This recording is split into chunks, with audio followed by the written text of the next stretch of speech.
Hello students, स्वागत है आप सभी का वोल्कनो आईएएस के इस प्लेटफॉर्म पे। स्टूडेंट्स, अगर हम बात करें आज के दिन की, तो ये जो 2 फरवरी का जो दिन है उसे वर्ल्ड वेटलैंड डे के रूप में सेलिब्रेट किया जाता है। वेटलैंड्स से रिलेटेड जो अवेयरनेस है उसको क्रिएट करने के लिए इस डे को सेलिब्रेट किया जाता है। अब अगर हम बात करें इस डे को 2 फरवरी के दिन ही क्यों सेलिब्रेट किया जाता है, उसके बिहाइंड की जो स्टोरी है उसकी अगर हम बात करें, तो स्टूडेंट 2 फरवरी का ही वो दिन है जिस दिन पहली बार वेटलैंड को कंजर्व करने के लिए, उनको प्रोटेक्ट रखने के लिए और इनकी इम्पोर्टेंस को बताने के लिए जो एक इम्पोर्टेंट कन्वेंशन है 1971 के समय साइन हुआ था। अब ये 1971 के समय जो ये कन्वेंशन है जिसे हम रामसर कन्वेंशन के रूप से जानते हैं, रामसर बेसिकली एक सिटी है, एक प्लेस है ईरान के अंदर। और ईरान के अंदर ये जो जगह है रामसर, वहाँ पे इस कन्वेंशन को साइन किया गया था। वहाँ पे एक मीटिंग ऑर्गेनाइज हुई और वहीं पे ये कन्वेंशन है उसे साइन किया गया, रामसर कन्वेंशन। तो रामसर कन्वेंशन के थ्रू यहाँ वेटलैंड का जो कंजर्वेशन है, जो प्रोटेक्शन है और उसकी जो इम्पोर्टेंस है उसको बताया गया है कि वेटलैंड को प्रोटेक्ट करके रखना ज़्यादा ज़रूरी है, काफ़ी ज़्यादा इम्पोर्टेंट है। इन्वायरमेंट को अगर रेगुलेट करके रखना है, इन्वायरमेंट को अगर बचाना है तो उसके लिए। अगर हम बात करें स्टूडेंट्स वेटलैंड्स की, तो वेटलैंड्स बेसिकली एक ट्रांजिशन फेज के रूप में वर्क करते हैं। एक्वेटिक और जो मेरीन एक्वेटिक एंड जो टेरेस्ट्रियल लाइफ है उसके मध्य में एक ट्रांजिशनल फेज के रूप में ये काम करते हैं। वेटलैंड्स के अंदर आपको देखने के लिए मिलेगा स्टूडेंट्स कि बेसिकली जो वाटर है वो एक प्राइमरी फैक्टर के रूप में वहाँ पे काम करता है।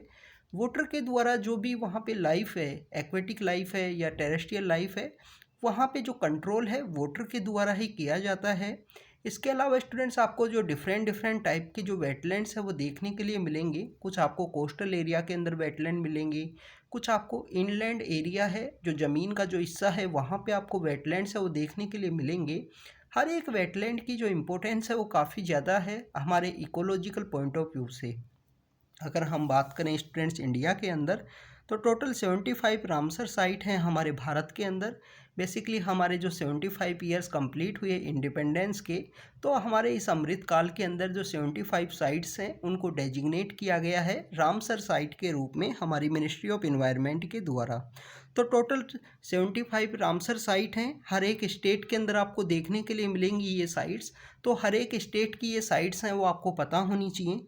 इसके अलावा स्टूडेंट्स अगर हम बात करें वेटलैंड के कंजर्वेशन से रिलेटेड, तो एक मॉन्ट्रिक्स रिकॉर्ड भी है। मॉन्ट्रिक्स रिकॉर्ड के अंदर भी इंडिया की दो साइट आपको देखने के लिए मिलती हैं। पहले 3 साइट हुआ करती थी मॉन्ट्रिक्स रिकॉर्ड के अंदर में।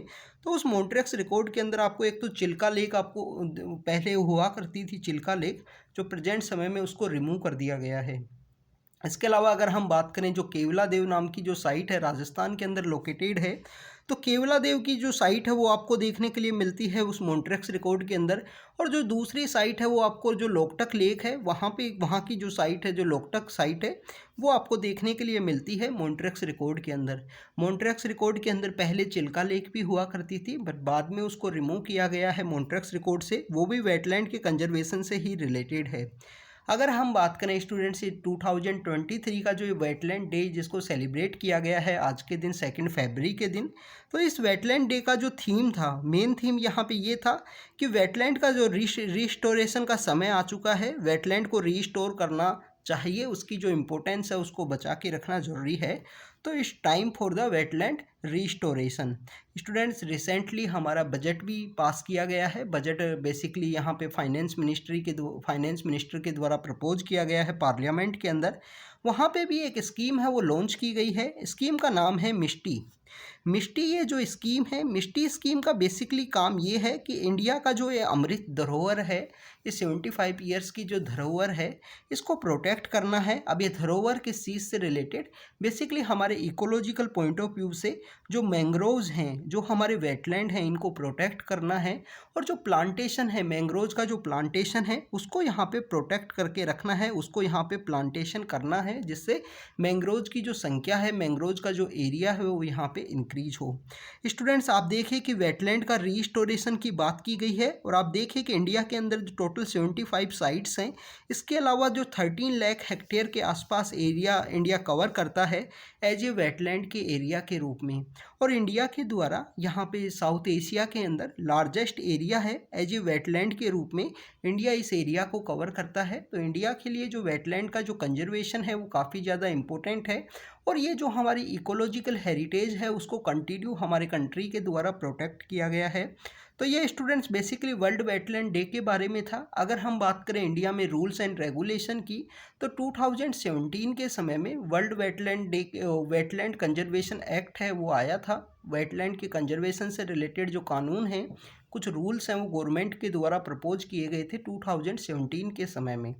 तो स्टूडेंट्स ये बेसिकली वर्ल्ड वेटलैंड डे के बारे में था। हमने देखा कि 2 फरवरी को इसको सेलिब्रेट किया जाता है। इंडिया में टोटल 75 साइट्स हैं। रामसर साइट जिसकी याद में वेटलैंड डे है उसको 2 फरवरी के दिन है वो सेलिब्रेट किया जाता है।